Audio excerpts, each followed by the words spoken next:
നമസ്കാരം. Hiroshima Nagasaki അനുസ്മരണവും piece ടോക്കും സംഘടിപ്പിച്ചു. അഹമ്മദിയ മുസ്ലിം ജമാഅത്ത് എറണാകുളം ജില്ലയുടെ നേതൃത്വത്തിൽ സമാധാനം കൊതിക്കുന്ന ലോകം എന്ന പ്രമേയത്തിൽ ഹിരോഷിമ നാഗസാക്കി അനുസ്മരണവും പീസ് ടോക്കും സംഘടിപ്പിച്ചു. എറണാകുളം YMCA ഓഡിറ്റോറിയത്തിൽ നടന്ന പരിപാടിയിൽ ശാന്തിഗിരി ആശ്രമം ജനറൽ സെക്രട്ടറി സ്വാമി കുലരത്നം ജ്ഞാനതപസി മുഖ്യ പ്രഭാഷണം നടത്തി.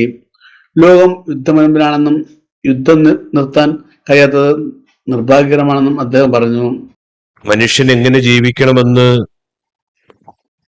ആലോചിച്ച് വിഷണ്ണരായി നിൽക്കുന്ന സമയത്ത് അധികാരത്തിന്റെയും സമ്പത്തിന്റെയും പ്രശസ്തിയുടെയും പ്രലോഭനങ്ങളുടെയും ഒക്കെ പുറകെ നെട്ടോട്ടമോടുന്ന നമ്മുടെ ഇടയിൽ ജീവിക്കുവാൻ വേണ്ടി നിലവിളി കൂട്ടുന്ന ഒട്ടനവധി ആളുകൾ, അവരുടെ രോദനങ്ങളാണ് എല്ലാ ദിവസവും നമ്മൾ എഴുന്നേൽക്കുന്ന സമയത്ത് കേൾക്കുവാൻ സാധിക്കുന്നത്.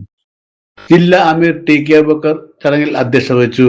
നീതിനിഷേധവും വൻ ശക്തികളുടെ കടന്നുകയറ്റവുമാണ് സംഘർഷങ്ങളുടെ പ്രധാന കാരണമെന്നും മനുഷ്യരാശി സ്വയം നാശത്തിലേക്ക് നീങ്ങുകയാണെന്നും അഹമ്മദിയ മുസ്ലിം ജമാഅത്ത് എറണാകുളം ജില്ലാ കമ്മിറ്റി അംഗം EH നജീബ് വിഷയാവതരണം നടത്തിക്കൊണ്ട് പറഞ്ഞു. ആയിരക്കണക്കിന് വർഷങ്ങളിലൂടെ മനുഷ്യർ നേടിയ പുരോഗതിയെ ഏതാനും ദിവസങ്ങളിൽ കൈവരിക്കാൻ ശാസ്ത്രം സഹായിച്ചപ്പോൾ ആയിരക്കണക്കിന് വർഷങ്ങൾ കൊണ്ട് പോലും നശിപ്പിക്കാൻ സാധ്യമാകാത്ത ഈ ഭൂമിയെ ഏതാനും നിമിഷങ്ങൾക്കുള്ളിൽ നശിപ്പിക്കാനുള്ള ആണവായുധവും അതേ ശാസ്ത്രം സൃഷ്ടിച്ചു. മനുഷ്യ പുരോഗതിയുടെ ഏറ്റവും വലിയ അനുഗ്രഹവും വെല്ലുവിളിയും ഒരേ കൈകളിലാണ് എന്നതാണ് നമ്മുടെ കാലത്തിന്റെ ഏറ്റവും വലിയ വിരോധാഭാസം. സാഹിത്യകാരൻ ME ബെന്നി, മാധ്യമപ്രവർത്തകൻ റിഡ്ജനറിബല്ലോ, ജസ്റ്റിസ് PS ഗോപിനാഥ് എന്നിവർ സംസാരിച്ചു. നമ്മുടെ എല്ലാവരുടെയും മനസ്സിൽ ഒരു സമാധാനത്തിന്റെ സന്ദേശം ഉണ്ടാകണം.